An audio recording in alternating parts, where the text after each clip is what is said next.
Hello and welcome to the Jan Suchak. मैं प्रकाश नामदेव आज आपके लिए लाए हूँ वीकली करंट अफेयर की क्लास, जिसमें मैं आपको 17 मई से 23 मई की करंट अफेयर के जितने भी क्वेश्चन हैं वो आपसे डिस्कस करने वाला हूँ और उसके कई सारे फैक्ट बताऊँगा। तो आप वीडियो में अंत तक बने रहेंगे। दोस्तों, अगर आपको इसकी PDF चाहिए तो आप हमें कमेंट बॉक्स में ज़रूर बताएँ, हम आपको उपलब्ध करा देंगे। चलिए हम स्टार्ट करते हैं। पहला क्वेश्चन है, प्रत्येक वर्ष 20 मई को विश्व स्तर पर कौन सा डे मनाया जाता है? तो दोस्तों, 20 मई को हर साल वर्ल्ड मेट्रोलॉजी डे मनाया जाता है। दोस्तों, ये मनाता कौन है? तो OIML और BIPM, इसका फुल फॉर्म क्या है? तो international organization of legal metrology और ब्यूरो इंटरनेशनल डेस्पॉइट्स एट मैटर्स द्वारा इसको संयुक्त रूप से मनाया जाता है। दोस्तों, इसको कब से मनाया जा रहा है? तो इसको 1875 से मनाया जा रहा है। और इसको मनाया क्यों जाता है? तो मीटर कन्वेंशन के हस्ताक्षर की वर्षगांठ के रूप में इसको हर साल 20 मई को मनाया जाता है। दोस्तों, इतनी चीज़ें आप याद रखेंगे। दोस्तों, इस साल का जो थीम थी वो क्या थी? तो इस साल की थीम थी मेजरमेंट्स फॉर ग्लोबल ट्रेड। इसकी वर्ल्ड मेट्रोलॉजी डे की इस वर्ष की थीम थी, तो ये भी आप याद रखेंगे। दोस्तों, ये मई वाला क्वेश्चन है, डेट वाला क्वेश्चन है, तो एक बार हम डे वाले क्वेश्चन सारे रिवाइज कर लेते हैं। तो दोस्तों, ये आप याद रखेंगे। 1 मई को मजदूर दिवस मनाया गया था। 3 मई को प्रेस स्वतंत्रता दिवस मनाया गया था। 4 मई को कोल माइंस डे मनाया गया था। 8 मई को रेड क्रॉस डे मनाया गया था। 9 मई को विश्व प्रवासी पक्षी दिवस मनाया गया था। 11 मई को राष्ट्रीय प्रौद्योगिकी दिवस मनाया गया था। 12 मई को अंतर्राष्ट्रीय नर्स दिवस मनाया गया था। 16 मई को विश्व परिवार दिवस मनाया गया था। 20 मई को वर्ल्ड मेट्रोलॉजी डे मनाया गया था। 21 मई को 2 महत्वपूर्ण दिवस मनाए गए थे। पहला कौन सा है? तो आतंकवादी विरोधी दिवस और दूसरा अंतर्राष्ट्रीय चाय दिवस। और दोस्तों, 22 मई को अंतर्राष्ट्रीय जैव विविधता दिवस मनाया गया था। तो ये डे आप एक बार फिर से रिवाइज करके कमेंट बॉक्स पे लिख सकते हैं। चलिए आगे बढ़ते हैं। हमारा अगला क्वेश्चन है, हाल ही में किस राज्य सरकार ने राजीव गांधी किसान न्याय योजना का शुभारंभ कर दिया है? दोस्तों, अभी छत्तीसगढ़ राज्य सरकार ने जो है राजीव गांधी किसान न्याय योजना का शुभारंभ कर दिया है। इसका उद्देश्य क्या रहेगा? तो दोस्तों, अभी जो कोविड-19 महामारी फैली हुई है, वो उस महामारी के बीच राज्य में जो ग्रामीण अर्थव्यवस्था को प्रोत्साहित करने के लिए ये योजना शुरू की गई है। इस योजना के तहत क्या क्या होगा? तो इस योजना के तहत सरकार 18,70,000 से अधिक किसानों के खातों में 5100 करोड़ रुपए डालेगी। तो ये भी आप याद रखेंगे। दोस्तों, छत्तीसगढ़ में इसकी शुरुआत हुई है, तो छत्तीसगढ़ के बारे में जान लेते हैं। तो छत्तीसगढ़ की कैपिटल क्या है? तो रायपुर है। इसको अटल नगर भी कहते हैं। ये महत्वपूर्ण क्वेश्चन है, ये आप याद रखेंगे। और इसके CM कौन है? तो भूपेश बघेल हैं। इसके गवर्नर कौन है? तो अनुसुईया उइके हैं, इनके गवर्नमेंट। तो चलिए नेक्स्ट क्वेश्चन पे चलते हैं।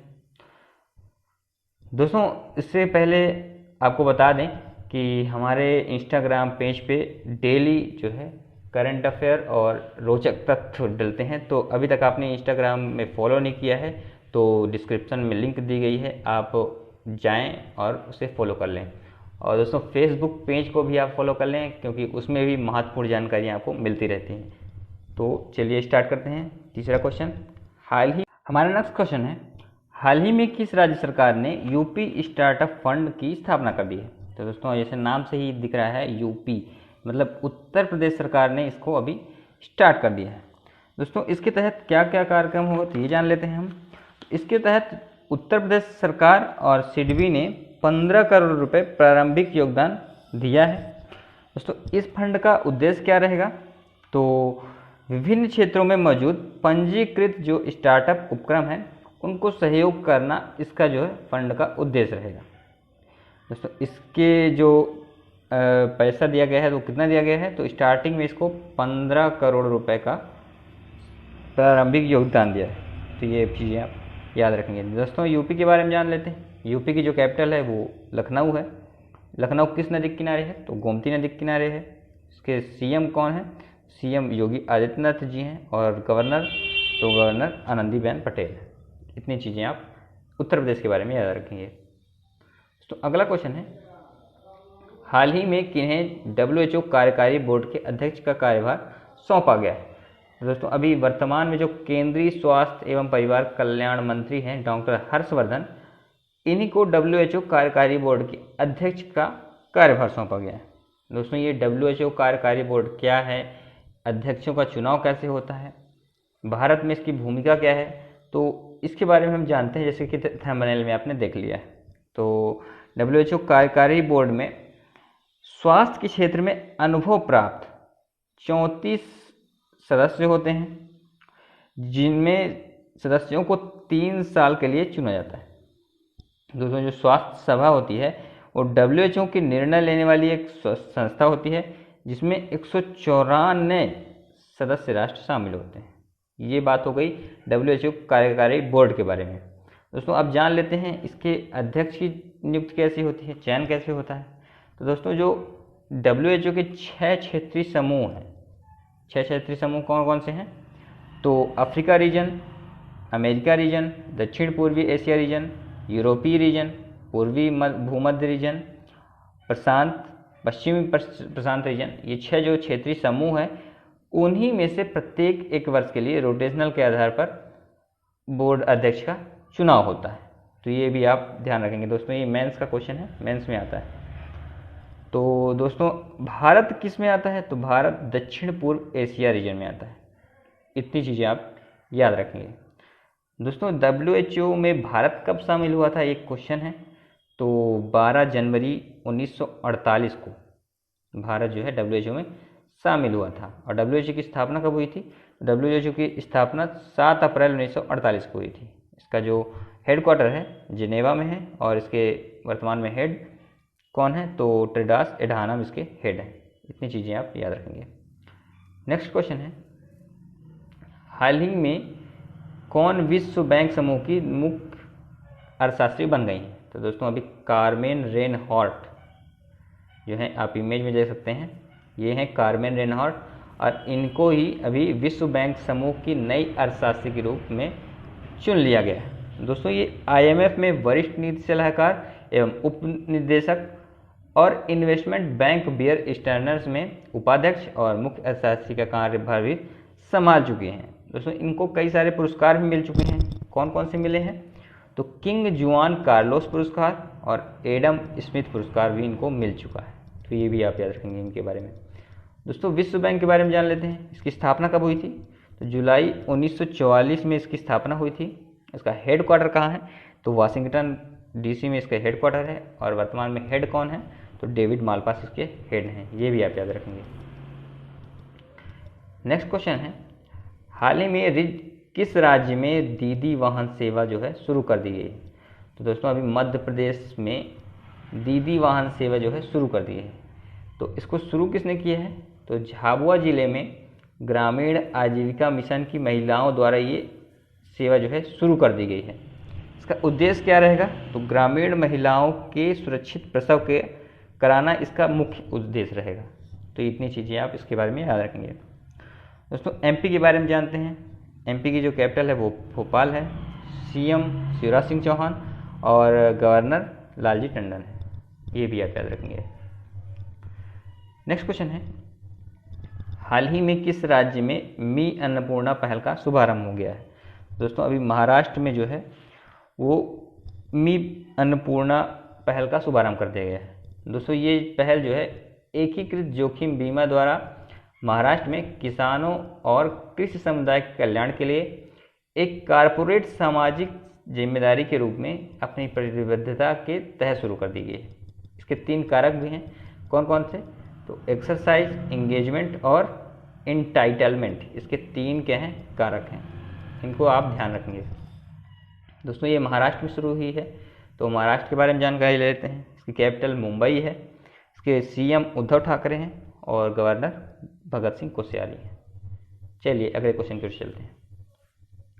अगला क्वेश्चन है, हाल ही में नाबार्ड के नए अध्यक्ष किन्हें चुना गया है? तो दोस्तों अभी गोविंदा राजुलू चिंटला, आप इमेज में देख सकते हैं, ये हैं गोविंदा राजुलू चिंटला, और इन्हीं को अभी नाबार्ड के नए अध्यक्ष के रूप में चुन लिया गया है। दोस्तों ये अभी वर्तमान में मुख्य महाप्रबंधक में सेवारत हैं और अब ये हर्ष कुमार भानवाल का स्थान ले लेंगे और अध्यक्ष बन जाएंगे। दोस्तों नाबार्ड के बारे में हम जानकारी ले लेते हैं। नाबार्ड का फुल फॉर्म क्या है? तो इसका फुल फॉर्म है national bank for agriculture and rural development. इसको हिंदी में क्या बोलते हैं? तो राष्ट्रीय कृषि और ग्रामीण विकास बैंक, इसको हिंदी में बोलते हैं। इतनी चीज़ें आप याद रखेंगे। दोस्तों नाबार्ड की स्थापना कब हुई थी? तो 1982 में इसकी स्थापना हुई थी। इसका हेड क्वार्टर कहाँ है? तो मुंबई में है। और इसके हेड कौन है? तो अभी इन्हीं को जो है अध्यक्ष या हेड के रूप में चुन लिया गया है, गोविंदा राजुलू चिंटला। ये भी आप याद रखेंगे। अगला क्वेश्चन है, हाल ही में भारतीय नौसेना में शामिल हुए 7वें LCU युद्धपोत का नाम क्या है? तो दोस्तों अभी 7वां जो LCU युद्धपोत है उसका नाम INLCU L57, ये आप याद रखेंगे। दोस्तों ये LCU युद्धपोत है, तो LCU क्या होता है? LCU के बारे में जान लेते हैं। तो L का मतलब लैंडिंग, C का मतलब क्राफ्ट और U का मतलब यूटिलिटी होता है। इसका पूरा नाम क्या होगा? एक अच्छे जान लेंगे, लैंडिंग क्राफ्ट यूटिलिटी इसका फुल फॉर्म होगा। दोस्तों ये 7वां है, तो पहला क्या है? पहला कौन सा है? तो पहला होगा INLCU L51, ये पहला है और L57 इसका 7वां युद्धपोत है। ये आप याद रखेंगे। इसको बनाया किसने है? तो गार्डन रीच शिप बिल्डर्स एवं इंजीनियर्स लिमिटेड ने इसको बनाया है। तो इतनी भी चीज़ें आप याद रखेंगे। नेक्स्ट क्वेश्चन है, हाल ही में कोविड-19 लॉकडाउन के बाद शुरू होने वाला दुनिया का पहला इवेंट कौन है? तो दोस्तों लॉकडाउन के बाद जो है पहला football league, Bundesliga football league जो है स्टार्ट होगा। दोस्तों ये जो लीग है वो दर्शकों के बगैर होगी, खेली जाएगी। इसमें दर्शक नहीं होंगे, केवल खिलाड़ी होंगे जो खेलेंगे। अब और बुंदेसलीगा क्या है? तो बुंदेसलीग एक जर्मनी का फुटबॉल लीग है। इसकी स्थापना 1963 में हुई थी। इसका हिंदी में मतलब क्या होता है? तो संघीय लीग इसका हिंदी में मतलब होता है। ये भी आप याद रखेंगे। चलिए नेक्स्ट क्वेश्चन चल सकते हैं। हाल ही में रत्नाकर मतकरी का निधन हुआ है, वे कौन थे? तो दोस्तों ये हैं रत्नाकर मतकरी और ये जाने माने मराठी लेखक और नाटककार थे। दोस्तों ये नाटक और लघु कथाएँ भी लिखा करते थे और ये इनकी लिखी हुई एक फिल्म इन्वेस्टमेंट ने सर्वश्रेष्ठ मराठी फीचर फिल्म के लिए राष्ट्रीय फिल्म पुरस्कार भी जीता था। तो ये भी आप ध्यान रखेंगे। अगला क्वेश्चन है, हाल ही में वीडियो के जरिए KYC स्वीकार करने वाला देश का पहला बैंक कौन बन गया है? दोस्तों अभी वीडियो के जरिए KYC स्वीकार करने वाला देश का पहला बैंक कोटक महिंद्रा बैंक बन गया है। दोस्तों ये जो पहल है वो पायलट प्रोजेक्ट के तौर पर की जा रही है। इसके तहत क्या होगा कि दस्तावेजों का सत्यापन और हस्ताक्षर का सत्यापन वीडियो कॉन्फ्रेंसिंग के माध्यम से पूरा किया जाएगा। तो इसको शुरू करने वाला पहला बैंक कौन बन गया है? तो कोटक महिंद्रा बैंक बन गया है। इसकी स्थापना कब हुई थी? तो इसकी स्थापना 2003 में हुई थी। इसका हेडक्वार्टर मुंबई में है और इसके वर्तमान में MD CEO उदय कोटक है। ये भी आप याद रखेंगे। नेक्स्ट क्वेश्चन है, हाल ही में चीन ने WHO को कितने डॉलर का मदद देने का ऐलान कर दिया है? दोस्तों अभी चीन ने WHO को 2 बिलियन अमेरिकी डॉलर की मदद का जो है ऐलान कर दिया है। ये क्यों किया है? तो दोस्तों विकासशील देशों में कोविड-19 प्रतिक्रिया प्रयासों का समर्थन करने के लिए जो है अभी चीन ने WHO को 2 बिलियन डॉलर जो है देने का ऐलान कर दिया है। दोस्तों चीन ने इसको देने का ऐलान किया है। तो चीन के बारे में जान लेते हैं। इसकी कैपिटल बीजिंग है। इसकी जो करेंसी है वो रेनमिन भी है और इसके राष्ट्रपति कौन है? तो शी जिनपिंग इसके जो है राष्ट्रपति हैं। चलिए नेक्स्ट क्वेश्चन चलते हैं। हाल ही में किस देश के प्रधानमंत्री ने अपने पद से इस्तीफ़ा दे दिया है। तो दोस्तों अभी हाल ही में लेसोथो एक अफ्रीकी देश है, तो उसी के प्रधानमंत्री थॉमस थाबेन ने अभी अपने प्रधानमंत्री के पद से इस्तीफ़ा दे दिया है। क्यों दे दिया है इसके बारे में जान लेते हैं। तो थाबाने और उनकी मौजूदा पत्नी पर लगभग 3 साल पहले अपनी पूर्व पत्नी की हत्या की साजिश का संदेह होने के कारण जो देश में है राजनीतिक संकट आने लगे थे, तो इसीलिए इन्होंने अभी प्रधानमंत्री पद से इस्तीफ़ा दे दिया है। तो इनके स्थान पर कौन लेंगे, तो इनके स्थान पर जो है वित्त मंत्री मोएकेड्जी मज़वेरो जो हैं अंतरिम पीएम के रूप में स्थान लेंगे। तो इतनी चीज़ें आप याद रखेंगे। दोस्तों लेसोथो की कैपिटल क्या है, तो मासेरू इसकी कैपिटल है। इसकी करेंसी क्या है, तो लेसोथो लोटी इसकी कैपिटल है। ये भी आप याद रखेंगे। अगला क्वेश्चन है, हाल ही में दक्षिण मध्य रेलवे ने कोविड-19 मरीजों के लिए कौन सा रोबोट विकसित किया है। तो दोस्तों अभी दक्षिण मध्य रेलवे ने कोविड-19 मरीजों के लिए रेल बोट रोबोट जो है विकसित कर दिया गया है।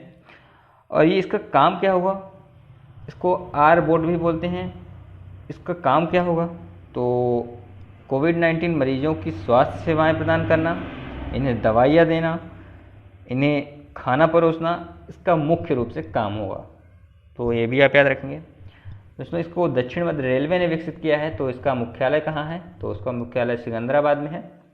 और इसके महाप्रबंधक कौन है, तो गजानन माल्या इसके महाप्रबंधक है। ये भी आप याद रखेंगे।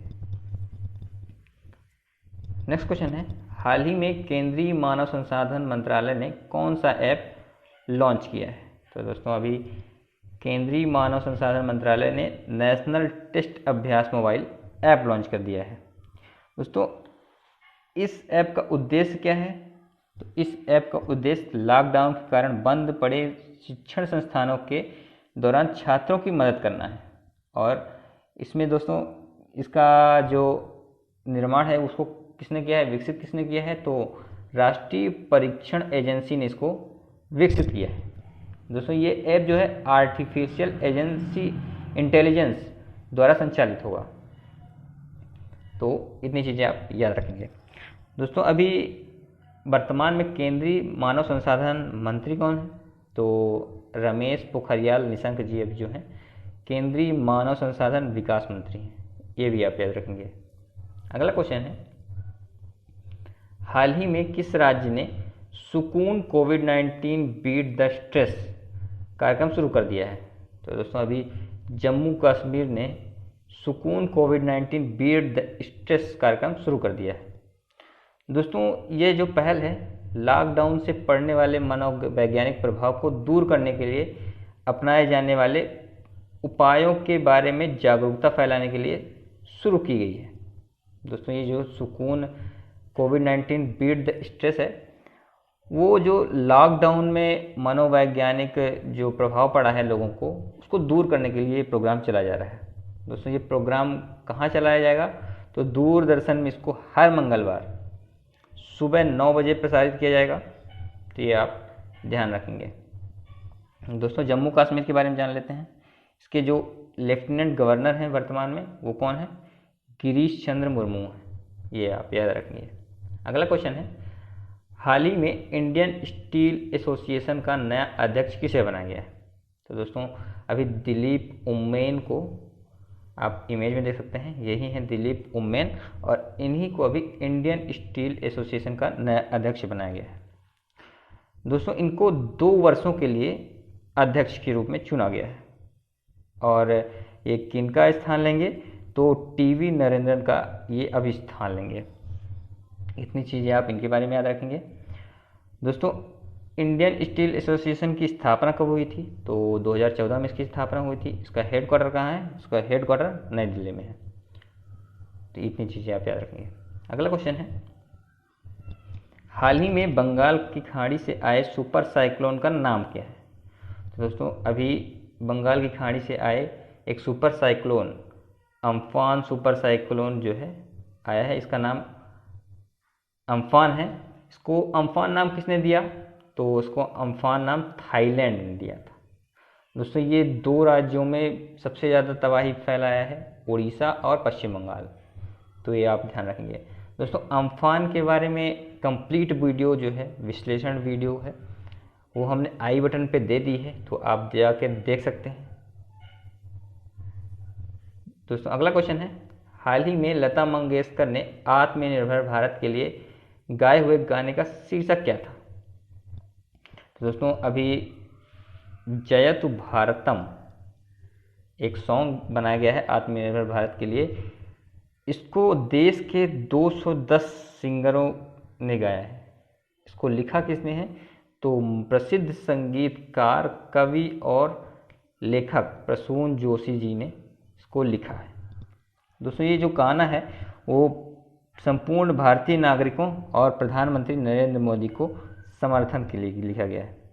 इसको अनुराधा पौडवाल, रेखा, कविता कृष्णमूर्ति, उदित नारायण, पंकज उदास, रेखा, अलका याग्निक जैसे 200 से अधिक गायकों ने गाया है।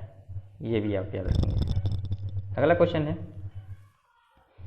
हाल ही में एनटीपीसी और किस कंपनी ने संयुक्त उद्यम स्थापित करने के लिए समझौता किया है? दोस्तों अभी हाल ही में एनटीपीसी और ओएनजीसी मतलब oil and natural gas corporation limited ने संयुक्त उद्यम स्थापित करने के लिए समझौता किया है। दोस्तों ये जो नवीनीकरण ऊर्जा व्यवसाय के लिए एक संयुक्त उद्यम कंपनी स्थापित करने के लिए ये जो समझौता है वो किया गया है, ये आप याद रखेंगे। दोस्तों एनटीपीसी के बारे में जानते हैं। इसके एमडी सीईओ वर्तमान में कौन है? तो गुरदीप सिंह है। और ओएनजीसी कौन है? तो शशि शंकर जी हैं, अभी इसके एमडी एंड सीईओ हैं। तो ये भी आप याद रखेंगे।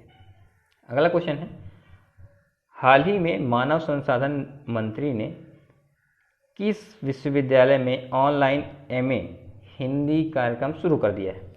तो दोस्तों अभी इग्नू मतलब Indira Gandhi national open university में केंद्रीय मानव संसाधन विकास मंत्री ने ऑनलाइन एमए की जो है कार्यक्रम शुरू कर दिया है। दोस्तों ये ऑनलाइन शिक्षा को बढ़ावा देने के लिए शुरू किया गया है, तो आप ये ध्यान रखेंगे। दोस्तों इग्नू की स्थापना कब हुई थी? तो इग्नू की स्थापना 1985 में हुई थी, ये भी आप याद रखेंगे। अगला क्वेश्चन है, हाल ही में किस कंपनी ने I turmeric fin cloud platform launch कर दिया है? तो दोस्तों अभी हाल ही में इंटेलेक्ट डिजाइन एरिना लिमिटेड ने अभी आई टर्मरिक फिन क्लाउड जो है प्लेटफॉर्म लॉन्च कर दिया है।